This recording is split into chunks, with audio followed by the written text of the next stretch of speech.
आज Doubtnut app download करें। Doubtnut पर अपने सभी गणित, रसायन विज्ञान, भौतिक विज्ञान और जीव विज्ञान के डाउट्स का करो सफाया। बस प्रश्न की फोटो खींचो, एक ही प्रश्न को क्रॉप करो और तुरंत वीडियो सोल्यूशन पाओ। अभी डाउनलोड करें। क्वेश्चन हमारे पास है कि स्थिरोष्म प्रसार में आयतन में वृद्धि दाब तथा ताप के सापेक्ष निम्न में से कौन से विकल्प की संभावना से संबद्ध होता है।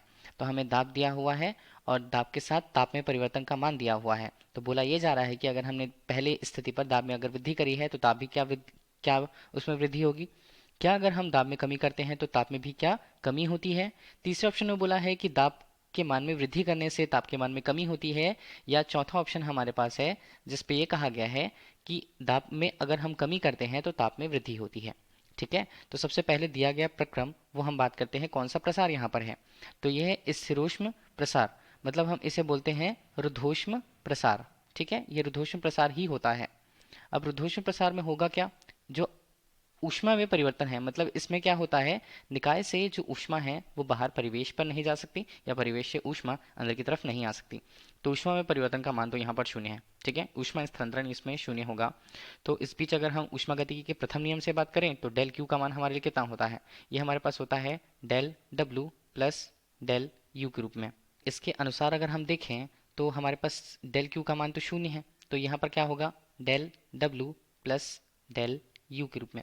ठीक है, तो डेल डब्ल्यू के लिए मान जो आएगा ऋणात्मक रूप से डेल यू के बराबर आएगा, मतलब कार्य का जो परिमाण होता है वो आंतरिक ऊर्जा में परिवर्तन के ऋणात्मक मान के बराबर होगा।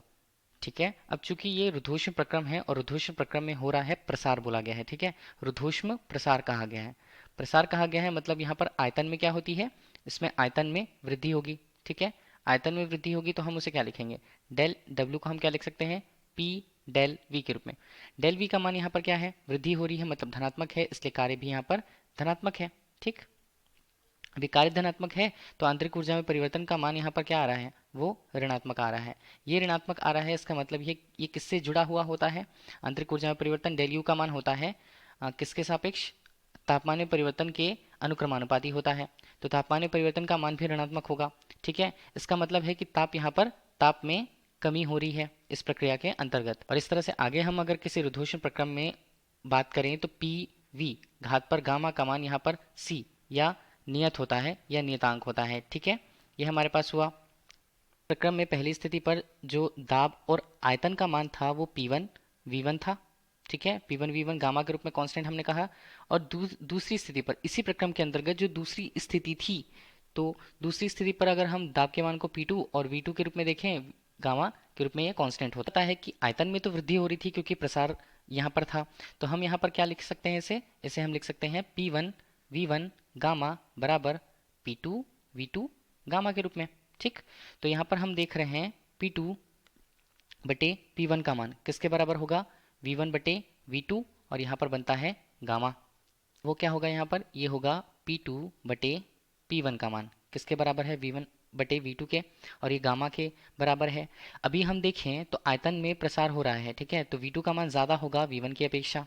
ठीक, इतना हमें समझ में आता है। दूसरी कंडीशन ये भी है कि गामा का मान जो होता है वो एक से ज़्यादा होता है। इसका मतलब है विशिष्ट ऊष्माओं का अनुपात जो नियत दाब एवं आयतन पर है वो भी एक से ज़्यादा है। तो ये संख्या जो हमारे पास आने वाली है, ये जो आया है हमारे पास, ठीक है, वो क्या है, जो संख्या है ये वो अनुपात का मान है वो एक से कम होगा। ठीक है, तो हम यहाँ पर कह दें कि P2 का मान यहाँ पर दिख रहा है और P1 का मान ज़्यादा दिख रहा है हमें। ठीक, तो हम की ताप के मान में, यहाँ पर ताप के मान में कमी हुई है तो ताप का मान पहले T1 था और दूसरी स्थिति पर ताप का मान T2 था। तो T1 का मान ज़्यादा था T2 की अपेक्षा, मतलब ताप में अगर यहाँ पर कमी हुई है तो उसके संगत हम देख रहे हैं कि दाब में भी यहाँ पर कमी हो रही है। ठीक है, तो हम यहाँ पर देखें दाब में कमी हमें दिख रही है बी पर और ताप में भी कमी हमें दिख रही है बी पर। तो हमारे लिए बी जो ऑप्शन दिख रहा है वो हमारे लिए इस प्रक्रम के दौरान सही होगा। Thank you. कक्षा 6 से 12वीं से लेकर नीट, IIT, JEE वो एडवांस के लेवल तक 1 करोड़ से ज्यादा छात्रों का भरोसा। आज ही डाउनलोड करें डाउटनेट ऐप या व्हाट्सएप करें अपने सारे डाउट्स 8400 400 400 पर।